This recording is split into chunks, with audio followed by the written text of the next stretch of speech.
Hello friends, welcome to my channel crack your competition with Anjali. Friends, आज की इस video में हम लोग CTET previous year online exam 2023 के सामाजिक अध्ययन यानी कि एसएसटी के पेपर को सॉल्व करने वाले हैं। फ्रेंड्स, आज की इस वीडियो में हम लोग सामाजिक अध्ययन के 28 दिसंबर 2022 वाले पेपर को सॉल्व करेंगे। जो हमारा 28 दिसंबर 2022 को सेकंड शिफ्ट में एसएसटी का पेपर हुआ था, उसका एसएसटी का पेपर हम लोग आज सॉल्व करने वाले हैं। फ्रेंड्स, यदि आपने 28 दिसंबर 2022 के प्राइमरी के और जूनियर के अदर पेपर्स को नहीं देखा है तो डिस्क्रिप्शन बॉक्स में प्लेलिस्ट लिंक दिया हुआ है, वहाँ पर आप लोग जा करके सारे वीडियोज़ को देख सकते हैं। साथ ही यदि आप लोग दिसंबर 2021 और जनवरी 2022 के पेपर्स को देखना चाहते हैं तो उसका भी डिस्क्रिप्शन बॉक्स में प्लेलिस्ट लिंक दिया हुआ है, वो पेपर भी आप लोग वहाँ पर जाकर देख सकते हैं। तो चलिए फ्रेंड्स, वीडियो को शुरू करते हैं। आज का फर्स्ट क्वेश्चन है, मध्यकाल में दिल्ली के शासकों के संदर्भ में निम्नलिखित का मिलान कीजिए और उपयुक्त विकल्प का चुनाव कीजिए। ए और बी हमें दो तालिकाएं दी हुई हैं, इसका हमें मिलान करना है। एक में दिल्ली के शासक हैं, दूसरे में शताब्दियां दी हुई हैं। तो हमारा इसका हम लोग मैच करना है हमें। तोमर का हो जाएगा हमारा ए वाले का तीसरा, आरंभिक 12वीं शताब्दी। कौन सा हो जाएगा फ्रेंड्स? आरंभिक 12वीं शताब्दी। तीसरा हो जाएगा अनंगपाल का हो जाएगा हमारा बी वाले का चौथा, 1130 से 1145।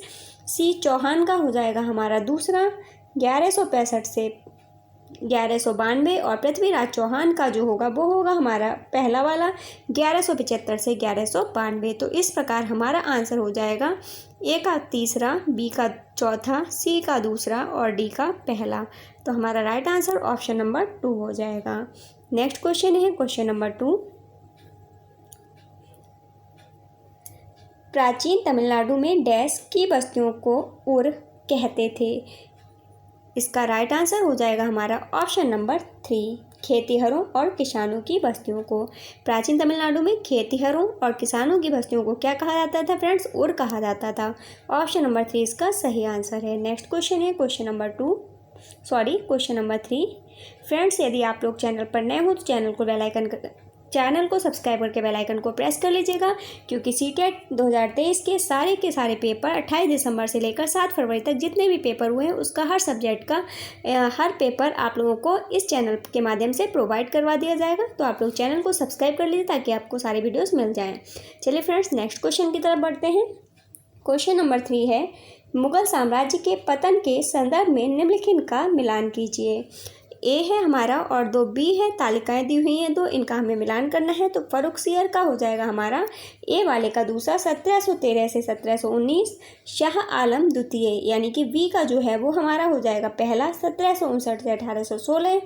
सी अहमद शाह का सी वाले का हो जाएगा चौथा, 1748 से 1754। और डी आलमगीर द्वितीय का हो जाएगा तीसरा, 1754 से 1759। इस प्रकार हमारा आंसर होगा ए का दूसरा, बी का पहला, सी का चौथा और डी का तीसरा।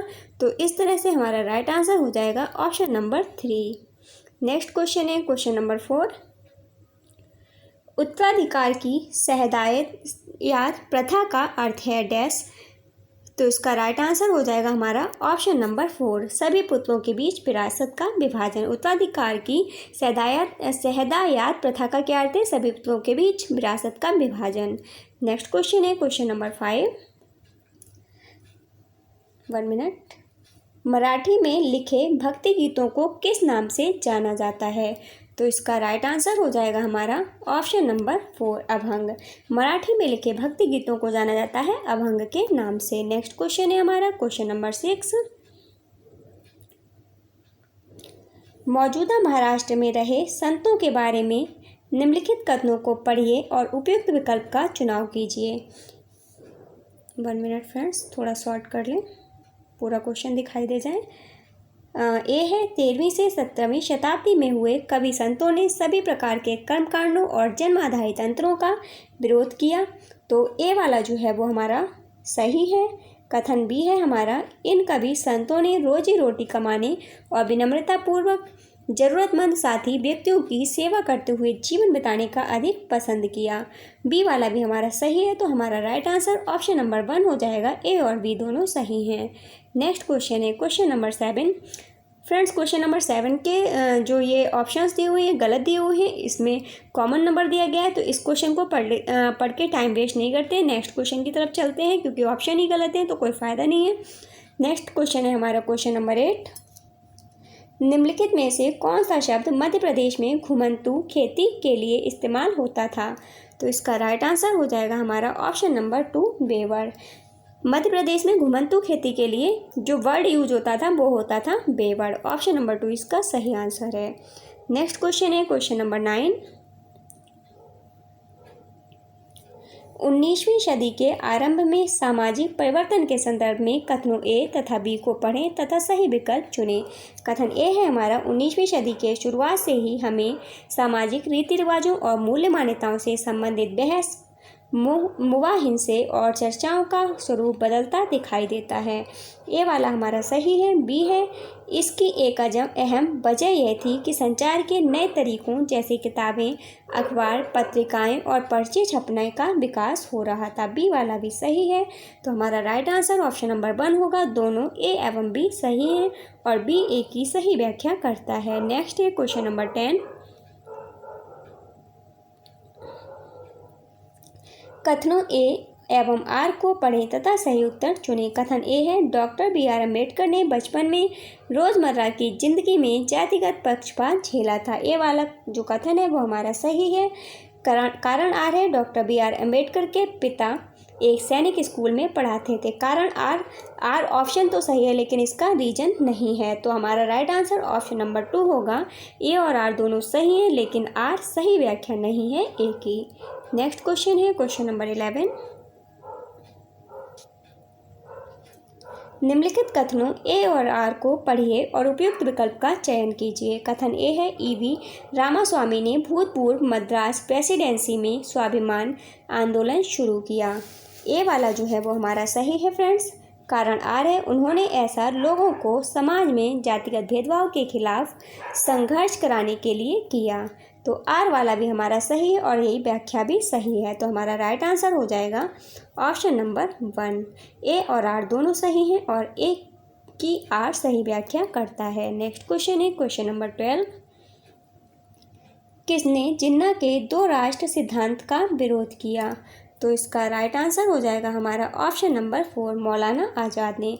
मौलाना आज़ाद ने जिन्ना के 2 राष्ट्र सिद्धांत का विरोध किया था। नेक्स्ट है क्वेश्चन नंबर 13। 1857 के विद्रोह के बारे में निम्नलिखित कथनों पर विचार कीजिए। और नंबर 1 है मई 1857 में भारी विद्रोह का आरंभ हुआ।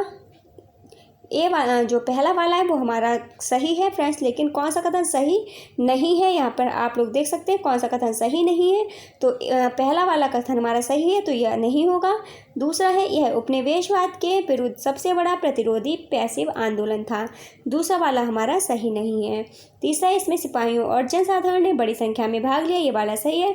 और इसमें पूछा गया कौन सा कथन सही नहीं है, तो सही कथन नहीं है दूसरा वाला, तो हमारा राइट आंसर हो जाएगा दूसरा। तो ऑप्शन नंबर 2 इसका सही आंसर है, केवल 2। नेक्स्ट क्वेश्चन है क्वेश्चन नंबर 14।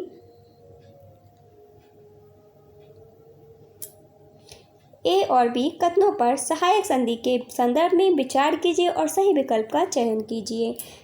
ए है भारतीय शासकों को अपनी स्वतंत्र सशस्त्र सेना रखने की अनुमति थी। ए वाला जो है वो गलत है।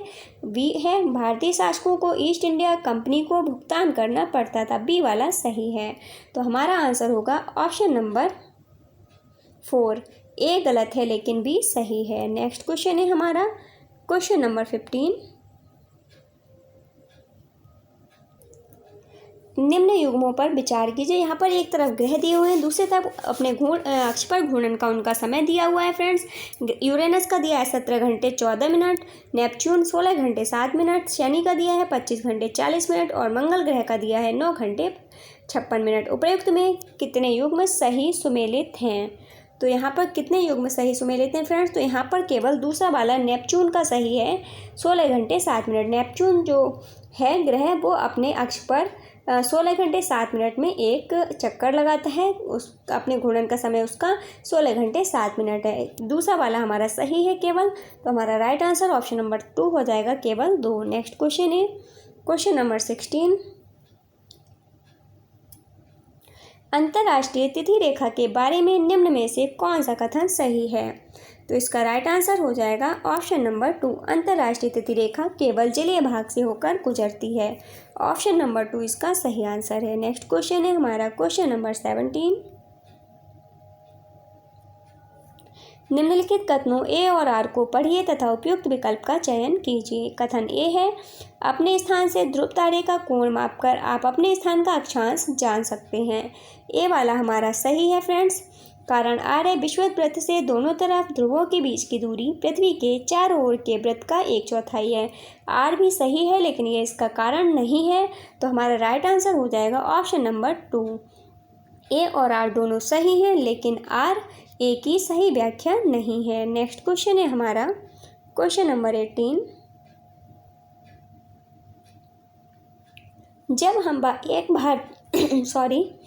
हम एक भारतीय शहर से जापान की राजधानी टोक्यो 130 डिग्री 45 पूर्व की यात्रा करते हैं, तब हम कितने घंटे अर्जित करेंगे या गवाएंगे? शहर तक पहुंचने के लिए लगने वाले आवश्यक समय को हम नज़रअंदाज न करें। तो इसका राइट आंसर हो जाएगा हमारा ऑप्शन नंबर 2। लगभग 4 घंटे हम गवाएंगे, यानी कि हमारे 4 घंटे बेकार हो जाएंगे, कम हो जाएंगे, मतलब 4 घंटे हमारे बेकार चले जाएंगे। नेक्स्ट क्वेश्चन है क्वेश्चन नंबर 19। महासागरीय पर्पटी के मुख्य खनिज हैं। ए मैग्नीशियम, ए वाला सही है। बी एल्यूमिना, एल्यूमिना नहीं है। सी है सिलिका, सही। डी निकिल, निकिल वाला नहीं है। महासागरीय पर्पटी के मुख्य खनिज कौन कौन से हैं? तो मैग्नीशियम और सिलिका है। तो हमारा राइट आंसर ए और सी होगा। तो राइट आंसर हो जाएगा ऑप्शन नंबर 3, केवल ए और सी। नेक्स्ट क्वेश्चन है क्वेश्चन नंबर 20। किसी व्यक्ति ने किसी क्षेत्र का दौरा किया और वहां उसे बांज, ऐश, बीच के पेड़ तथा फीजेड, मोनाल पक्षी मिले। उसने निम्न में से किस वनस्पति क्षेत्र का दौरा किया होगा? तो इसका राइट आंसर हो जाएगा ऑप्शन नंबर 2, शीतोष्ण पर्णपाती वन का। नेक्स्ट क्वेश्चन है क्वेश्चन नंबर 21। किस क्षेत्र में बहुत सी सीमित प्राकृतिक वनस्पति मिलती है? तो सीमित प्राकृतिक वनस्पति मिलती है इस टुंड्रा क्षेत्र में। ऑप्शन नंबर जो है 2 हमारा सही आंसर हो जाएगा। बहुत ही सीमित प्राकृतिक वनस्पति मिलती है टुंड्रा क्षेत्र में, ठीक है। ऑप्शन नंबर 2 इसका सही आंसर है। नेक्स्ट है 22 नंबर क्वेश्चन। निम्नलिखित कथनों ए एवं आर के आधार पर सही विकल्प का चयन कीजिए। कथन ए है, महासागर का जल लवणीय या खारा होता है। बिल्कुल सही है ये वाला। कारण आर है, महासागर के जल में बड़ी मात्रा में घुले हुए लवण होते हैं। ये वाला भी बिल्कुल सही है और ये सही व्याख्या कर रहा है ए वाले की। तो हमारा राइट आंसर हो जाएगा ऑप्शन नंबर 1। ए और आर वो दोनों सही हैं तथा आर ए की सही व्याख्या है। नेक्स्ट क्वेश्चन है क्वेश्चन नंबर 23। पवन के निक्षेपण को कहा जाता है? ए लोएस, बी छत्रक शैल, सी तीसरा है हिमोर और चौथा है स्टैक।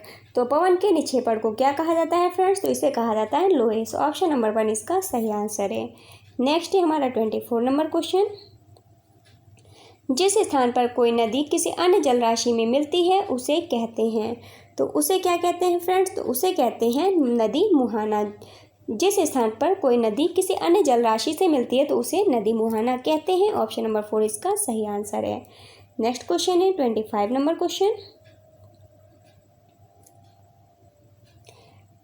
निम्न सूचीबद्ध लक्षणों पर विचार कीजिए और वनों के प्रकार की पहचान कीजिए। यहाँ पर एक वनों से रिलेटेड 3 लक्षण दिए हुए हैं। उन लक्षणों को देख करके हमें ये बताना है कि यहाँ पर किस प्रकार के वनों की बात की जा रही है। ये है हमारा ये वन सघन है और यहाँ सालों भर वर्षा होती है। दूसरा है रोजवुड, आबनूस, महोगनी, इस प्रकार के वनों के महत्वपूर्ण वृक्ष हैं। तीसरा है ये वन भूमध्य रेखा और उष्णकटिबंध के पास पाए जाते हैं। तो यहाँ पर किस प्रकार के वनों की बात की जा रही है फ्रेंड्स? तो यहाँ पर की जा रही है उष्णकटिबंधीय सदाबहार वन की बात। तो हमारा राइट आंसर ऑप्शन नंबर 4 हो जाएगा। नेक्स्ट क्वेश्चन है 26 नंबर क्वेश्चन।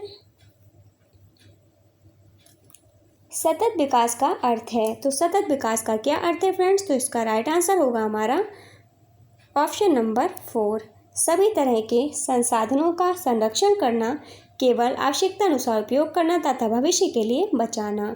ऑप्शन नंबर 4 इसका सही आंसर है। नेक्स्ट क्वेश्चन है हमारा क्वेश्चन नंबर 27, चीन, मलेशिया और इंडोनेशिया निम्न में से किस खनिज के अग्रणी उत्पादक देश हैं? तो इसका राइट आंसर हो जाएगा हमारा ऑप्शन नंबर 2, टिन। चीन, मलेशिया और इंडोनेशिया टिन के अग्रणी उत्पादक देश हैं। ऑप्शन नंबर 2 इसका सही आंसर है। नेक्स्ट क्वेश्चन है क्वेश्चन नंबर 28, सीढ़ीनुमा खेती में जमीन के छोटे टुकड़ों के किनारे को ऊपर उठा दिया जाता है ताकि डैश। इसका राइट आंसर क्या हो जाएगा फ्रेंड्स? क्यों ऊपर उठा दिया जाता है? क्योंकि ताकि पानी टुकड़ों के भीतर रुका रहे। ऑप्शन नंबर 2 इसका सही आंसर है। नेक्स्ट क्वेश्चन है क्वेश्चन नंबर 29, एक बाजार में पक्की दुकानें वे होती हैं डैश ए, जहां पर के कर्मचारी नियमित होते हैं, बी, जिनके पास शहर पंचायत और नगर निगम का लाइसेंस होता है, सी, जो 10 वर्ष से अधिक समय से खुली हुई हैं, सी गलत हो जाएगा। चौथा है जो मुख्यतः बड़े शहरों में होती हैं, ये भी गलत है। एक बाजार में पक्की दुकानें वे होती हैं जहां के कर्मचारी नियमित होते हैं और जिनके पास शहर पंचायत और नगर निगम का लाइसेंस होता है। तो हमारा हो जाएगा ए और बी सही। तो राइट आंसर ऑप्शन नंबर 2 हो जाएगा, केवल ए और बी। नेक्स्ट क्वेश्चन है क्वेश्चन नंबर 30, नगर निगम में चुने गए सदस्यों को कहते हैं। तो नगर निगम में चुने गए सदस्यों को कहते हैं फ्रेंड्स पार्षद। ऑप्शन नंबर 4 इसका सही आंसर है। नेक्स्ट क्वेश्चन है हमारा क्वेश्चन नंबर 31, मुख्यमंत्री और अन्य मंत्रियों को कौन नियुक्त करता है? तो इसका राइट आंसर हो जाएगा हमारा ऑप्शन नंबर 3, राज्यपाल। मुख्यमंत्री और अन्य मंत्रियों को की नियुक्ति करता है राज्यपाल। ऑप्शन नंबर 3 इसका सही आंसर है। नेक्स्ट क्वेश्चन है क्वेश्चन नंबर 32,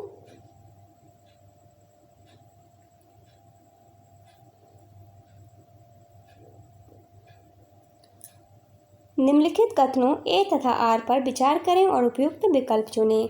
कथन ए है, कर्ज किसानों की विपदा का मुख्य कारण बन गया है, जिसके बोझ से दबकर कई किसानों ने आत्महत्या तक कर ली है। ए वाला हमारा बिल्कुल सही है कथन।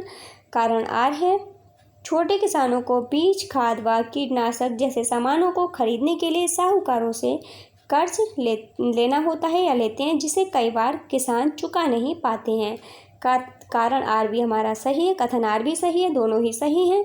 तो हमारा राइट आंसर ऑप्शन नंबर हो जाएगा ऑप्शन नंबर 1 होगा इसका। ए और आर दोनों सही हैं और ए की आर सही व्याख्या करता है। नेक्स्ट क्वेश्चन है हमारा क्वेश्चन नंबर 33,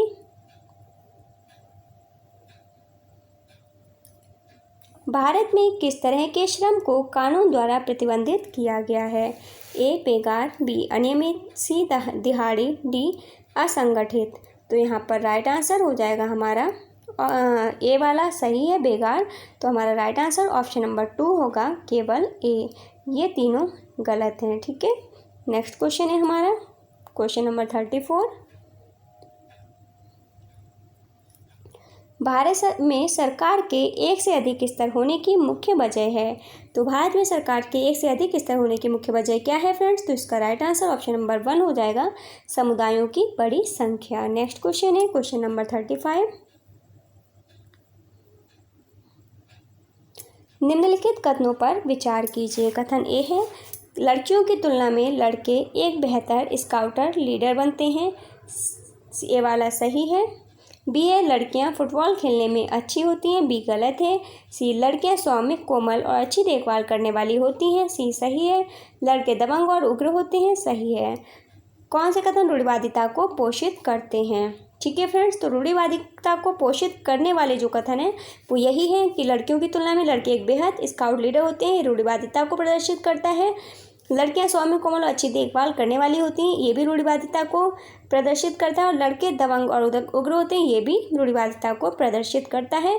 तो हमारा आंसर हो जाएगा ए, सी और डी। तो इसका राइट आंसर ऑप्शन नंबर हो जाएगा 2, ए, सी और डी। नेक्स्ट क्वेश्चन है क्वेश्चन नंबर 36। नेक्स्ट है 36 नंबर क्वेश्चन, निम्नलिखित में से कौन से भारत की संसद बनाते हैं? ए, राज्यसभा, बी, लोकसभा, सी, राज्य विधानसभा, डी, राष्ट्रपति। तो यहाँ पर हमारा हो जाएगा ऑप्शन नंबर ए, बी और डी। ए वाला सही हो जाएगा, बी वाला सही हो जाएगा और डी वाला सही होगा। राज्यसभा, लोकसभा और राष्ट्रपति इन तीनों को मिलकर भारत की संसद बनती है। तो हमारा राइट आंसर हो जाएगा ए, बी, डी। किस में दिया है फ्रेंड्स? ऑप्शन नंबर 4 में दिया है। तो हमारा राइट आंसर ऑप्शन नंबर 4 हो जाएगा। नेक्स्ट क्वेश्चन है 37 नंबर क्वेश्चन। भारतीय संविधान के अनुसार एक धर्मनिरपेक्ष राज्य को डैश चाहिए। तो इसका राइट आंसर हो जाएगा हमारा ऑप्शन नंबर 3, किसी एक धर्म को समर्थन नहीं देना चाहिए। भारतीय संविधान के अनुसार एक धर्मनिरपेक्ष राज्य को किसी एक धर्म को समर्थन नहीं देना चाहिए। नेक्स्ट क्वेश्चन है क्वेश्चन नंबर 38। भारत के पास एकीकृत न्यायिक व्यवस्था है, निम्नलिखित में से कौन सा इस वाक्य की बेहतर व्याख्या करता है? ए है व्यक्ति उच्च न्यायालय जा सकता है अगर वह निचली अदालत के फैसले से संतुष्ट नहीं है। ए वाला हमारा सही है। बी है ऊपरी अदालतों द्वारा लिए गए निर्णय निचली अदालतों पर बाध्यकारी नहीं है। ये वाला हमारा गलत है, बी वाला। तो हमारा हो जाएगा ए सही। तो राइट आंसर हो जाएगा ऑप्शन नंबर 3, केवल ए सही है। नेक्स्ट क्वेश्चन है क्वेश्चन नंबर 39। किसी समुदाय के घेटोआइजेशन की प्रक्रिया का नतीजा होता है। तो इसका राइट आंसर हो जाएगा ऑप्शन नंबर 1, उसका बाकी समाज से अलगाव। नेक्स्ट क्वेश्चन है क्वेश्चन नंबर 40। फुटपाथ और ठेलों पर सामान बेचने को जीविकोपार्जन के अधिकार के रूप में देखने की एक तरफ निम्नलिखित में से एक कदम है। तो इसका राइट आंसर हो जाएगा ऑप्शन नंबर 1, फुटपाथ और ठेलों पर सामान बेचने के लिए शहरों के कुछ इलाकों को तय किया जाना। नेक्स्ट क्वेश्चन है क्वेश्चन नंबर 41। निम्नलिखित कथनों ए और आर पर विचार कीजिए तथा उपयुक्त विकल्प का चयन कीजिए। कथन ए है सामाजिक विज्ञान के पाठ्यपुस्तकों में अनेक काल्पनिक एवं वास्तविक दोनों वृत्तांत होने चाहिए। ए वाला सही है। कारण आर है वृत्तांत अधिगमकर्ताओं को विचारों व संस्थानों को समझने में सक्षम बनाते हैं तथा अंतर्निरीक्षण को प्रोत्साहित करते हैं। आर वाला भी सही है और व्याख्या भी सही करता है। तो हमारा राइट आंसर ऑप्शन नंबर 1 हो जाएगा। ए और आर दोनों सही हैं। आर एक की सही व्याख्या करता है। नेक्स्ट है हमारा क्वेश्चन नंबर 42। स्कूली स्तर पर सामाजिक विज्ञान के शिक्षण के आधारभूत उद्देश्य को विद्यार्थी को जानकार और तार्किक बनाना। ए वाला हो जाएगा सही। पेशेवर बनाना सही। राजनीतिक रूप से अति सक्रिय बनाना ये गलत है। चौथा सामाजिक रूप से सक्रिय बनाना सही। तो हमारा राइट आंसर हो जाएगा ए, बी और डी। तो आंसर होगा ऑप्शन नंबर 4, ए, बी और डी। नेक्स्ट क्वेश्चन है क्वेश्चन नंबर 43। विद्यार्थियों को मुगल प्रशासन के कर्मियों की विविध भूमिकाओं एवं उत्तरदायित्वों को समझाने के लिए निम्नलिखित में से सर्वाधिक उपयुक्त कौन सा है? तो इसका राइट आंसर हो जाएगा हमारा ऑप्शन नंबर 2, भूमिका निभाना। नेक्स्ट क्वेश्चन है हमारा क्वेश्चन नंबर 44। विद्यालय के सादृश्य के साथ अगर सरकार के संसदीय रूप की व्याख्या की जाती है जहां प्रधानाचार्य प्रधानमंत्री हैं एवं वरिष्ठ शिक्षक मंत्रिपरिषद हैं, यहाँ विद्यालय कर्मचारियों के लिए कौन सा उपयुक्त सादृश्य होगा? तो इसका राइट आंसर हो जाएगा ऑप्शन नंबर 4, कार्यपालिका। क्या हो जाएगा फ्रेंड्स? कार्यपालिका। यहाँ पर जहाँ प्रधानाचार्य प्रधानमंत्री हैं और वरिष्ठ शिक्षक मंत्रिपरिषद है, वहाँ पर जो अन्य विद्यालय कर्मचारी हैं वहाँ पर वो क्या होंगे? कार्यपालिका होंगे। ऑप्शन नंबर 4 इसका सही आंसर है। नेक्स्ट क्वेश्चन है क्वेश्चन नंबर 45। एक शिक्षिका अपनी कक्षा का आरंभ पशु मवेशी चारागाह के लिए भूमि से संबंधित मामले पर चर्चा के लिए एकत्रित हो रहे लोगों की घटना पर चर्चा द्वारा करती है। वह निम्नलिखित में से किस पर संभावित रूप से चर्चा कर रही है? तो वह चर्चा कर रही है फ्रेंड्स पंचायती राज पर। ऑप्शन नंबर 2 इसका सही आंसर है। नेक्स्ट क्वेश्चन है हमारा क्वेश्चन नंबर 46। कक्षा में अगर कोई विषय आवेगपूर्ण पर चर्चा को उत्पन्न करता है तब एक शिक्षक से क्या अपेक्षित होता है? तब एक शिक्षक से अपेक्षित होता है फ्रेंड्स कि शिक्षक को ऐसे मामलों पर परिचर्चा परिपक्वता से करानी चाहिए ताकि स्वतंत्र विचारों के साथ दृढ़ रूप से चर्चा की जा सके। ऑप्शन नंबर 2 इसका सही आंसर है। नेक्स्ट क्वेश्चन है 47 नंबर क्वेश्चन। एक सामाजिक विज्ञान शिक्षक की भूमिका और जिम्मेदारी के संदर्भ में निम्न कथनों पर विचार करें और सही विकल्प चुनें। ए है उसे विद्यार्थियों का गतिविधियों और परियोजनाओं के साथ मनोरंजन करना चाहिए, ए वाला गलत है। बी है उसे एक ऐसा शिक्षक होना चाहिए जो समकालीन घटनाओं और मुद्दों के ज्ञान से खुद को सूचित रखती हो, बी वाला सही है। सी है शिक्षार्थियों को उनके दैनिक जीवन और स्कूली जीवन में संबंध स्थापित करने में मदद करें, सी वाला सही है। डी है शिक्षार्थियों के लिए नतीजा आधारित कक्षा वातावरण सुनिश्चित करें, डी हमारा गलत है। तो हमारा हो जाएगा ए और बी सही, बी और सी सही। तो राइट आंसर हो जाएगा ऑप्शन नंबर 3 बी और सी। नेक्स्ट क्वेश्चन है क्वेश्चन नंबर 48। कक्षा में जेंडर भूमिकाओं पर चर्चा करते समय शिक्षक को निम्न में से किस पर अधिक केंद्रण करना चाहिए।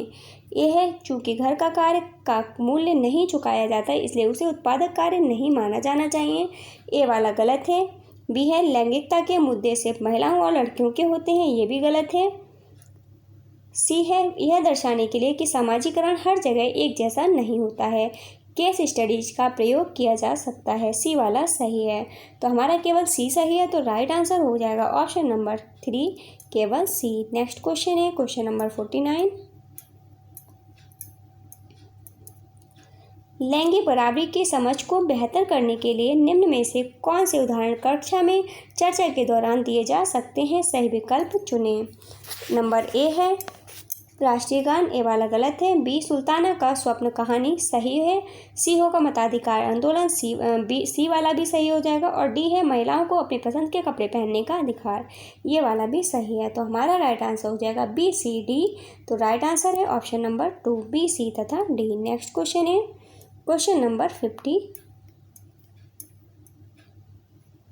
एक सामाजिक विज्ञान की शिक्षिका अपनी कक्षा में भेदभाव के विषय पर चर्चा करना चाहती है, निम्न में से कौन सा से उदाहरण चर्चा के लिए उपयुक्त होंगे।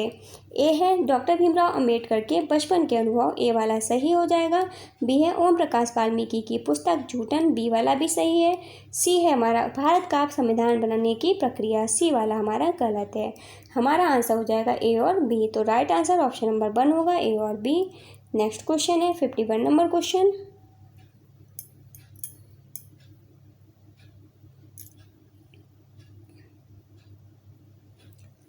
भेदभाव के संप्रत्यय का परिचय देने के पश्चात एक माध्यमिक स्तर की सामाजिक विज्ञान की कक्षा में शिक्षिका विद्यार्थियों को निम्न सामाजिक स्तर के लोगों द्वारा अनुभव किए जाने वाले भेदभावों की समीक्षात्मक जांच में संलिप्त करना चाहती है।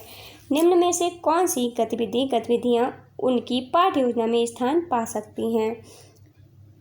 ए है दिए गए विषय पर वाद विवाद का आयोजन करना, ए वाला सही है। बी भेदभाव क्या है इस पर व्याख्यान देना, गलत है ये। सी भेदभाव से संबंधित अखबार के लेखों को एकत्र करना, सी वाला सही है। हमारा आंसर हो जाएगा ए और सी। तो राइट आंसर होगा ऑप्शन नंबर 3 केवल ए तथा सी। नेक्स्ट क्वेश्चन है 52 नंबर क्वेश्चन। सामाजिक विज्ञान के शिक्षक की भूमिका पर निम्नलिखित कथनों ए तथा आर को पढ़िए तथा उपयुक्त विकल्प का चयन कीजिए। कथन ए है किसी आर्थिक व सामाजिक मुद्दे पर एक सामाजिक विज्ञान के शिक्षक को बहुल दृष्टिकोण की समझ होनी चाहिए, ए वाला सही है। कारण आर है गरीबी तथा जातिगत भेदभाव जैसे मुद्दे की कई तरह से व्याख्या करने की जरूरत पड़ सकती है, कारण आर भी हमारा सही है। तो हमारा राइट आंसर ऑप्शन नंबर होगा 1, ए और आर दोनों सही हैं और ए की आर सही व्याख्या करता है। नेक्स्ट क्वेश्चन है क्वेश्चन नंबर 53। सामाजिक विज्ञान पाठ्यचर्या के विकास के संदर्भ में निम्नलिखित कथनों को पढ़िए तथा उपयुक्त विकल्प का चयन कीजिए। कथन ए है माध्यमिक मिडिल स्तर के उपरांत विद्यार्थियों को सामाजिक विज्ञान के विषय के अंतर्गत कई अन्य उपविषयों का अध्ययन करने की जरूरत होती है और यह पाठ्यचर्या के भार को बढ़ाता है, ए वाला हमारा सही है। कारण आर है सामाजिक विज्ञान में पाठ्यचर्या भार के लिए मुख्य कारण यह है कि जिस तरह से स्कूली बच्चों के लिए सामाजिक विज्ञान पाठ्यक्रम सामग्री का विकास किया गया है वह बोधगम्य नहीं है, आर वाला गलत है। हमारा राइट आंसर है ए सही और आर गलत। तो आंसर हो जाएगा ऑप्शन नंबर 3, ए सही है किंतु आर गलत है। नेक्स्ट क्वेश्चन है क्वेश्चन नंबर 54। निम्नलिखित में से किसको सामाजिक विज्ञान की कक्षा में द्वितीय स्रोत की तरह माना जा सकता है। तो इसका राइट आंसर हो जाएगा हमारा ऑप्शन नंबर 2, अकबरनामा पर लेखों के संपादित संकलन। नेक्स्ट क्वेश्चन है क्वेश्चन नंबर 55, निम्नलिखित को सुमेलित कीजिए और उपयुक्त विकल्प चुनिए। यहाँ पर हमें सुमेलित करना है फ्रेंड्स। तो इसका हमारा ए विश्लेषणात्मक रूब्रिक। तो विश्लेषणात्मक रूब्रिक का हो जाएगा पहला प्रदर्शन वर्णक और अधिगम निष्कर्ष लिए हुए। जांच सूची का होगा हमारा तीसरा वाला, बी वाले का तीसरा दोहरे मानक किंतु विस्तृत प्रदर्शन वर्णक। और समग्र परक रूब्रिक सी वाले का हो जाएगा हमारा दूसरा, एकाकी मानक किंतु विस्तृत प्रदर्शन वर्णक। तो हमारा हो जाएगा ए का पहला, बी का तीसरा और सी का दूसरा। तो हमारा राइट आंसर हो जाएगा इसका ऑप्शन नंबर 3। नेक्स्ट क्वेश्चन है क्वेश्चन नंबर 56,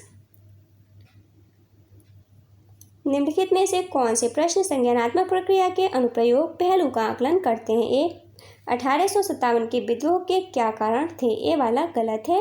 बी आर्थिक गतिविधियों और गैर आर्थिक गतिविधियों के बीच एक अंतर लिखिए, उपयुक्त उदाहरण दीजिए, बी वाला हमारा सही हो जाएगा।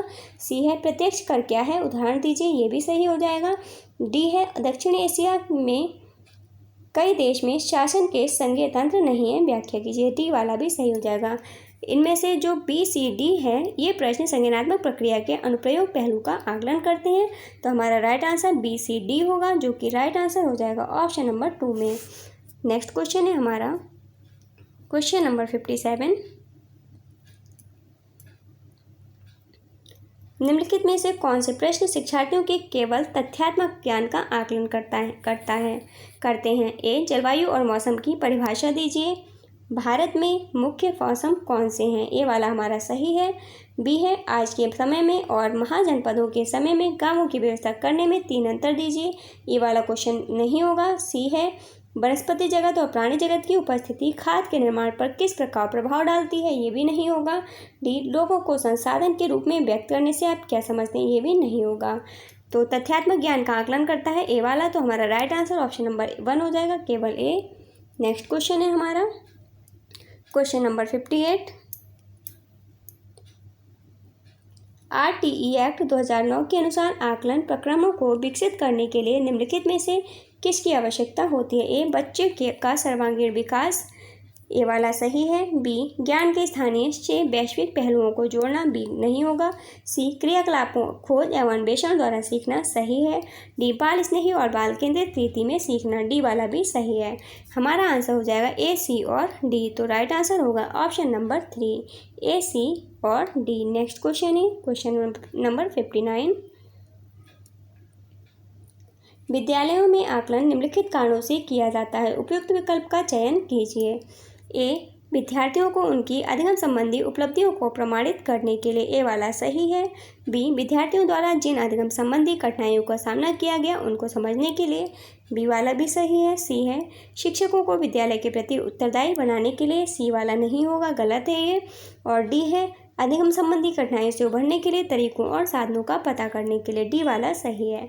हमारा आंसर होगा ए बी डी, तो इसका राइट आंसर ऑप्शन नंबर 3 हो जाएगा, ए बी और डी। नेक्स्ट क्वेश्चन है क्वेश्चन नंबर 60, निम्नलिखित में से कौन से प्रश्न मुख्यतः समाज विज्ञान के अधिगम निष्कर्ष तदनुभूति समीक्षा और संवेदनशीलता के विकास हेतु योग्यता का विकास का आकलन करते हैं। ए अपने क्षेत्र में भौम जल को पुनः संचित करने की विधियों का उल्लेख कीजिए, ए वाला नहीं है। बी भारत के ऐतिहासिक स्थानों की सुरक्षा करना अत्यंत दुष्कर होता जा रहा है, क्या आप इस कथन से सहमत हैं, सत्यापित कीजिए, बी वाला हमारा सही हो जाएगा। सी है भारत के गांवों के एक बड़े भाग के बच्चे कुपोषित हैं, व्याख्या कीजिए, सी वाला भी सही है। डी है राष्ट्र के एकीकरण में कौन सी बाधाएं हैं, डी वाला गलत हो जाएगा। ए और डी गलत है, बी और सी सही है, तो हमारा आंसर हो जाएगा ऑप्शन नंबर 2, केवल बी और सी। फ्रेंड्स आज की वीडियो में बस इतना ही। आपको वीडियो कैसी लगी प्लीज़ कमेंट बॉक्स में ज़रूर बताइएगा। यदि आपको वीडियो पसंद आई हो तो प्लीज़ वीडियो को लाइक एंड शेयर कीजिएगा। यदि आप चैनल पर नए हों तो चैनल को सब्सक्राइब करके बेल आइकन को प्रेस कर लीजिएगा ताकि सारी वीडियोज़ आप तक पहुँचते रहें। फ्रेंड्स मिलते हैं नेक्स्ट वीडियो में, तब तक के लिए बाय बाय, टेक केयर।